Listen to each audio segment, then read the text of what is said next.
Minister Patricia de Lille has dissolved the South African, the SA Tourism Board with immediate effect, according to her office. This decision to dissolve the board arises from an illegal meeting convened earlier this month.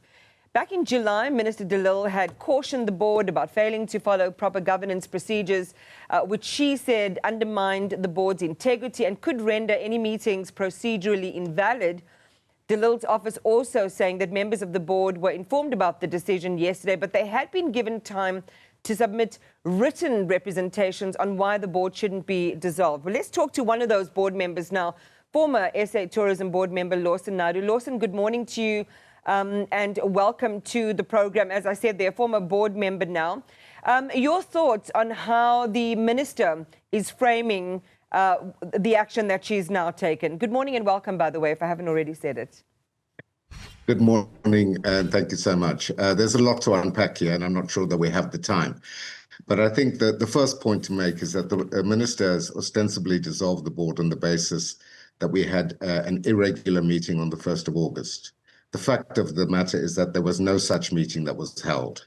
So the minister is factually wrong in that regard, and her premise for dissolving the board is therefore invalid.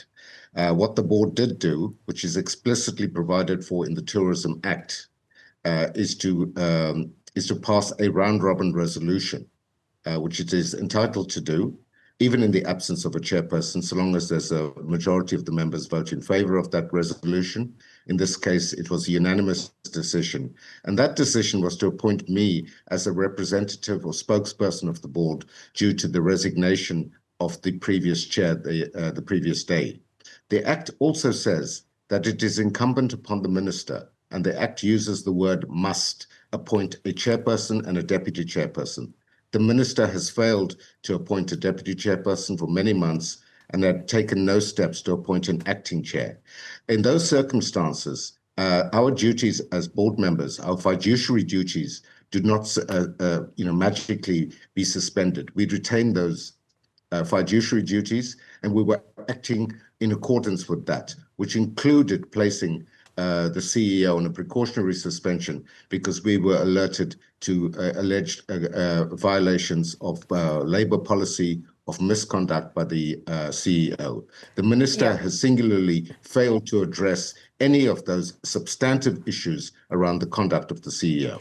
Okay, I'm going to circle back to what you're going to do now and proposed action in response to the minister's decision, which, as you've outlined, from your and other board members' perspectives were actually illegal and unprocedural.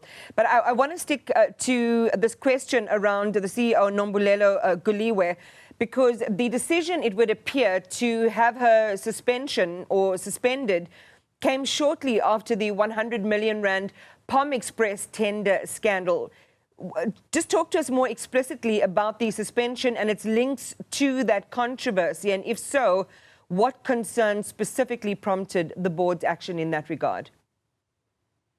Yeah, look, the POMI tender and so on is a separate issue. It did not form the basis of the board's decision to suspend the CEO. The reasons for the suspension of the CEO were very clear and were articulated both to the minister. The CEO was given an opportunity to make representations as to why she was should not be suspended. And the basis was simply that the CEO had unilaterally taken a decision to suspend both the company secretary and the chief marketing officer. And anybody that knows anything about board governance knows that the company secretary reports directly to the board and that the CEO acted beyond her powers in suspending the company secretary without consulting the board. And we were further led to believe that fair labor practices were not followed in terms of the suspensions of those senior staff members, and that was the basis of our decision to suspend the CEO last week. So, Lawson, what are you and other board members doing now in the aftermath of the dissolution of the board, specifically in regard to your roles, but also in terms of calls for any action against the minister herself? Well, I think, the board, we're considering our position at the moment, and our overriding concern here, Imam, is about the integrity or seeking to restore the integrity of South African tourism, ensuring that proper governance protocols are followed, that where there have been transgressions of a company policy or even the law, that appropriate action is taken. And we will continue in that vein to ensure that happens. There are serious allegations against the CEO, as I say, in relation to the suspension allegation, and they are mere allegations at this stage. They need to be investigated and tested, and the board was following proper procedure in seeking to do that. The minister has now put a stop to that, and I think those are the more substantive and serious issues that South Africans need to be questioning, because tourism remains a huge opportunity for South Africa to create jobs, to attract foreign and domestic tourists, and to help to engineer economic growth, particularly in underprivileged areas. So we have a vast, beautiful country, and the opportunity to use tourism to our economic advantage is being lost.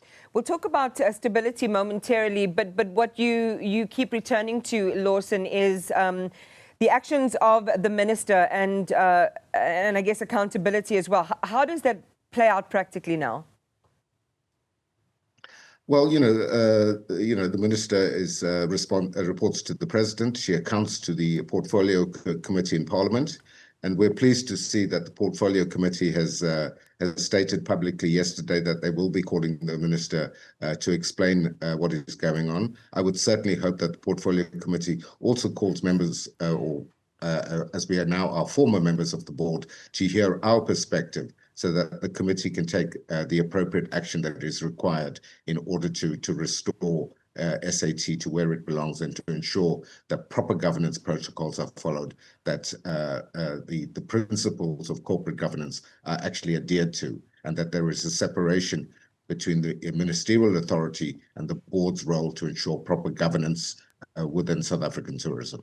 I mean, you mentioned moments ago, Lawson, that tourism remains one of the key linchpins in South Africa's, GDP growth portfolio, so it's important. And against that backdrop, what does the immediate dissolution of the board mean for stability at SAT overall? I mean, I know that you spoke about the impact on smaller operators, but also its ability to deliver on key events like Meetings Africa and Africa's Travel Indaba.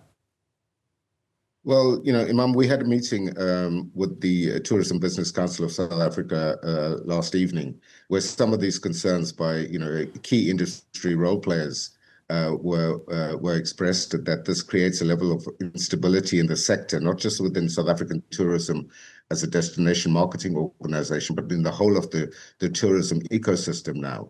And the opportunity to attract visitors, to ensure that international events such as Meetings Africa, Africa Travel Indaba, and a range of other key gatherings of tourism players globally is being undermined by this instability.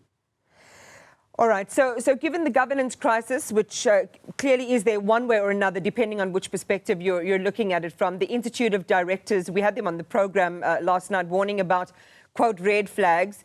Where do you personally, as a board member, stand on challenging the dissolution legally? Or do you see this as the end of your role in SA Tourism, the end of the other board members' roles in SA Tourism? Well, Imam, at the end of the day, it's not about my role or the role of other former board members now, but it is about doing the right thing to ensure that we can bring some stability back to South African tourism. Whether or not we are there as directors, that is immaterial. It's really about ensuring that proper processes are followed, that where governance red flags have been raised, as they have been at SA Tourism against senior staff members, that the appropriate action is taken. And those, I think, are the issues that the minister is currently avoiding. All right, Lawson Naidoo, thank you. I know we had at the last minute changed our timing for this interview. We appreciate the fact that you accommodated us. Lawson Naidoo is a former SA Tourism board member.